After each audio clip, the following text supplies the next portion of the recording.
All right, well, October is Financial Planning Month, and that means it's time to get your money in order. We're bringing in 3 pros to answer your questions about how to maximize your savings and set your family up for success.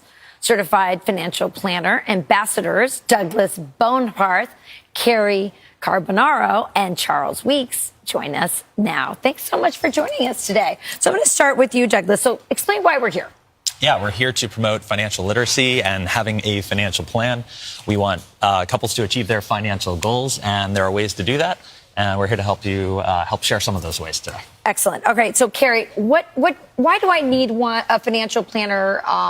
What are the benefits? Sure. So CFPs bring expertise, ethics, education, and experience.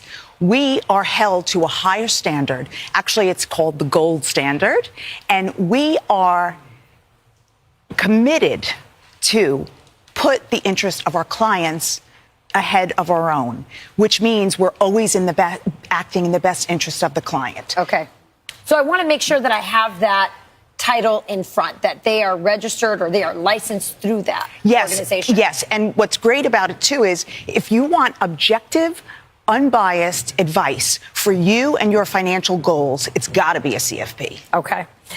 So let's talk about couples. We're hearing a lot of couples are not combining their finances. So when couples come together, do you think they should have a combined accounts? Should they have separate accounts? Should there be some mix of both? I'm not talking about from a romantic point of view. I'm talking about just financial. Well, I think every situation is different for every couple, but I think someone just recently wrote a book about this. So I think that's all right.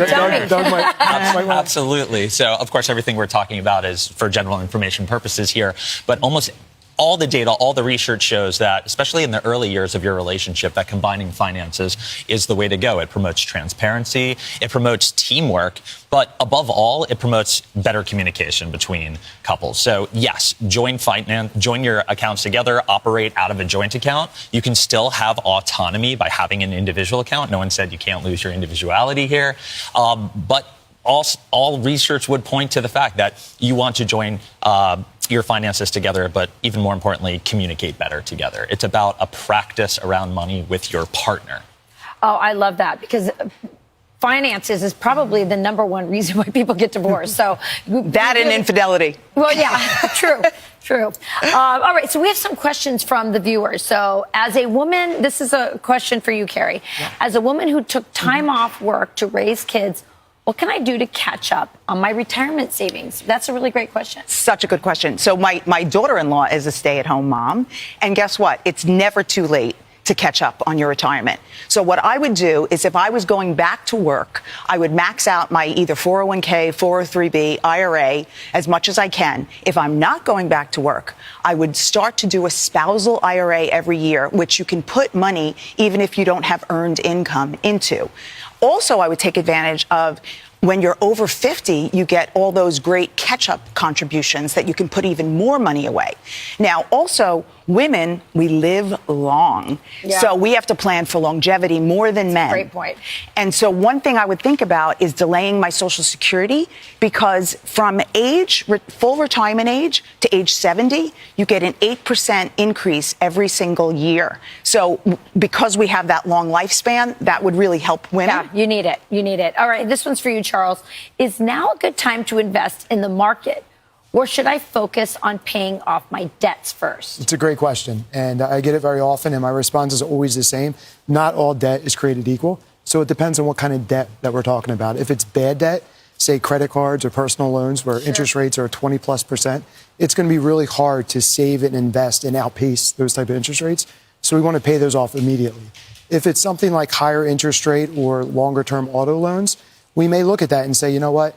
If we're going to be able to save and invest in a 401k and get a company match, then maybe we want to save there.